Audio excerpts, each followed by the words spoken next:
In the dream, you recognize yourself, but something is wrong. You look familiar, the same face, the same voice, the same presence, yet your life is different. Your choices are different. Your confidence, your fears, your posture in the world, all slightly altered. You are you, but not this you. Maybe you're braver, maybe you're colder, maybe you're living a life you almost had, or one you never consciously considered. And the unsettling part isn't seeing this other version of yourself. It's how natural it feels to inhabit them. There is no confusion, no explanation. Inside the dream, you don't ask why this is your life. You simply accept it. Then you wake up. And the question lingers longer than the dream itself. If the mind can generate a version of you that feels this complete, where did it come from? Are these dreams fantasies, regrets, hidden desires? Or are they something far more precise? The mind exploring identities that were never lived but never erased either? Tonight we're stepping into one of the most psychologically revealing dream experiences there is. Dreams of alternative versions of yourself. Because when the brain imagines a self that never existed, it's not escaping reality, it's interrogating it. Dreams often distort reality, but dreams about alternative versions of yourself are uniquely intimate. They don't just change the setting, they change the identity inside it. In these dreams, you may find yourself living a different life, different job, different relationships, different personality traits, even different moral choices. Sometimes the changes are subtle. You're more assertive, less anxious, more socially powerful. Other times they're radical. You never moved cities, you never broke up, you chose a different career, you became someone you don't recognize, yet you still feel unmistakably like you. This phenomenon is closely related to how the brain constructs identity in the first place. Your waking self is not a fixed object. It is a stable narrative assembled from memory, habits, values, and social feedback. In dreams, that narrative becomes flexible. The brain can reconfigure identity the way it reconfigures space and time, because identity, like reality, is partly a model. Dream researchers often connect these experiences to autobiographical memory, what actually happened, counterfactual thinking, what could have happened, possible selves, who you might become, and self-simulation, how the mind rehearses identity. In waking life, your brain constantly runs what-if simulations, usually unconsciously. In dreams, those simulations become immersive, emotional worlds. A possible self isn't just considered, it is inhabited. These dreams are especially common during periods of major life decisions, identity transition, adolescence, new roles, loss, relocation, regret or unresolved choice, social insecurity, or desire for change. They can feel thrilling, unsettling, or strangely bittersweet, because they often reflect not what you want, but what you fear you missed, or what you suspect you could become. Most importantly, these dreams aren't simply escapism. They are psychological experiments run by your own mind. Alternate timelines built from your memories, your desires, your anxieties, and your hidden assumptions about who you are.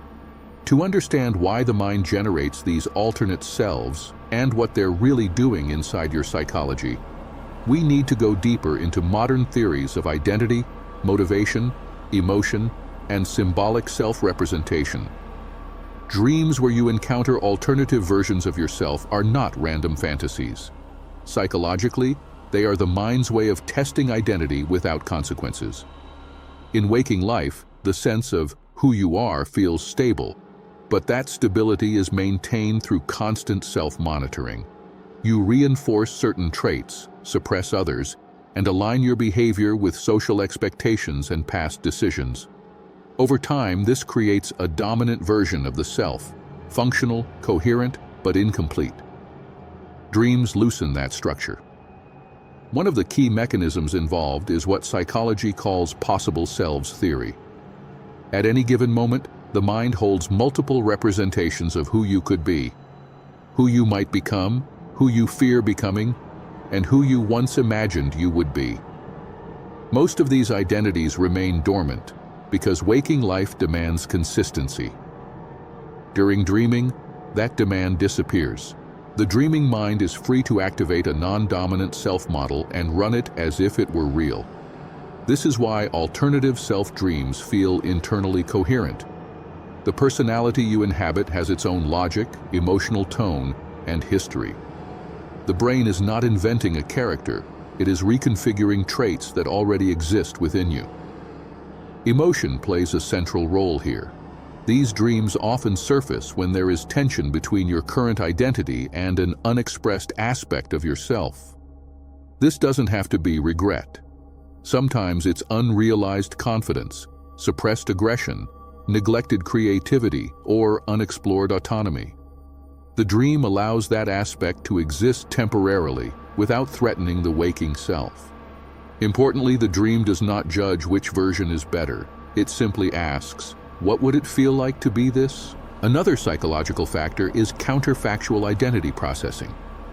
The human mind is uniquely capable of simulating alternate life paths, not just events, but selves shaped by those events. In waking life, these simulations are abstract. In dreams, they become embodied. You don't think about making different choices. You experience the person those choices would have created. This is why these dreams can feel emotionally intense or destabilizing. They bypass rational comparison and go straight to lived experience.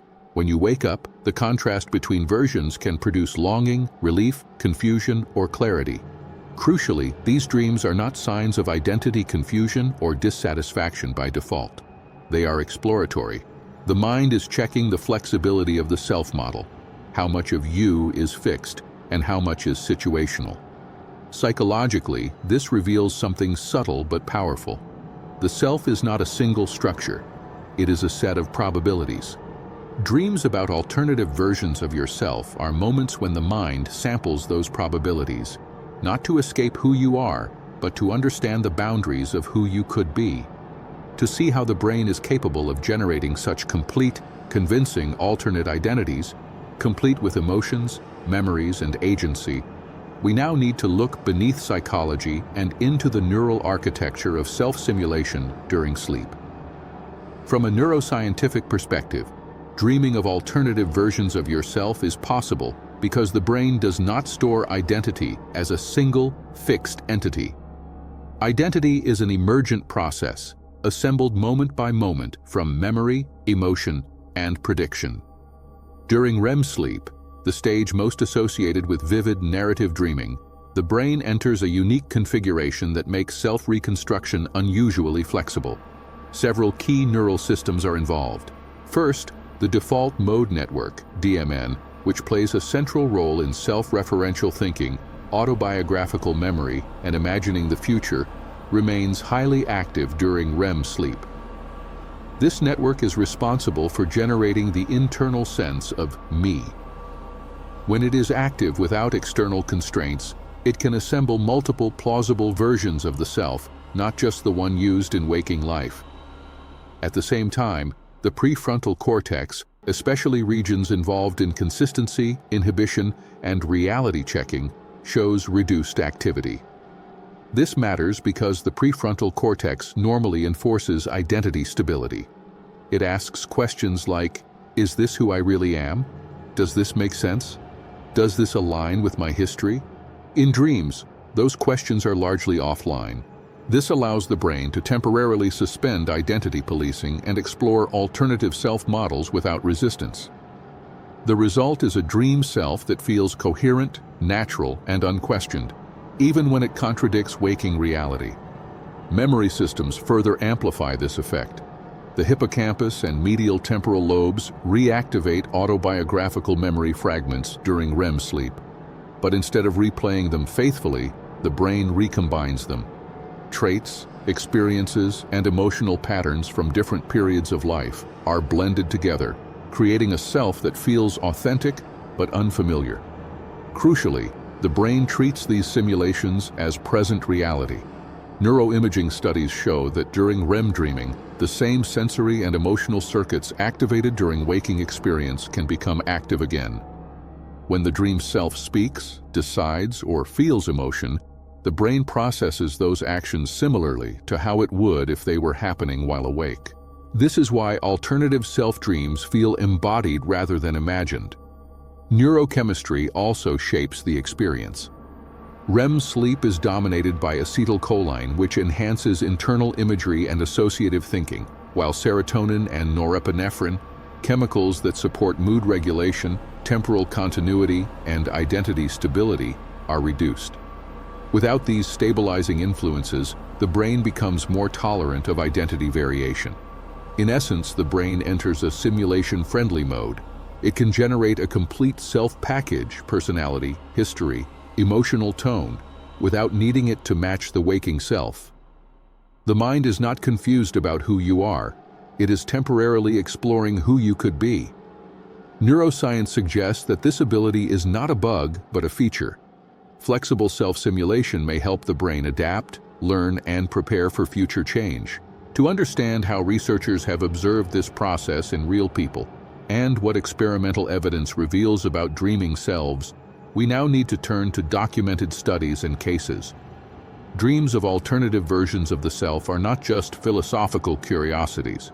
They appear repeatedly in empirical research on dream identity, self-representation, and mental simulation, often under different terms but describing the same core experience. One of the most influential lines of evidence comes from studies on self-concept variability in dreams. Researchers analyzing large dream report databases noticed that dreamers frequently adopt identities that differ from their waking selves, different professions, personalities, moral attitudes, or social roles, while still maintaining a strong sense of personal continuity. The dreamer does not feel like someone else. They feel like themselves in a different configuration.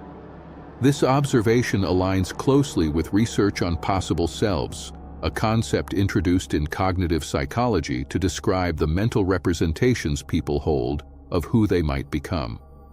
While waking cognition treats possible selves abstractly, dream research shows that REM sleep can instantiate these models experientially, turning potential identity into lived reality. Sleep laboratory experiments provide further insight. In studies where participants were awakened during REM sleep and asked detailed questions about their dream identity, many reported clear awareness of being themselves, despite obvious differences in behavior or life circumstances. EEG recordings during these dreams showed strong activity in self-referential networks, supporting the idea that the brain was running a full self-model, not a symbolic placeholder. Clinical psychology offers especially revealing cases. Therapists working with individuals during major life transitions, such as adolescence, career shifts, or recovery from loss, frequently document dreams where clients inhabit alternate selves. These dreams often precede or accompany real-world changes in self-perception. Importantly, they are not predictive fantasies. They are exploratory simulations, allowing the mind to test identity changes before committing to them. There are also parallels in lucid dreaming research. Lucid dreamers sometimes report intentionally shifting their identity within a dream, becoming more confident, more assertive, or radically different in values. Neurocognitive studies suggest that these shifts are supported by the same brain networks used for role-playing and perspective-taking while awake. The dream simply removes external constraints.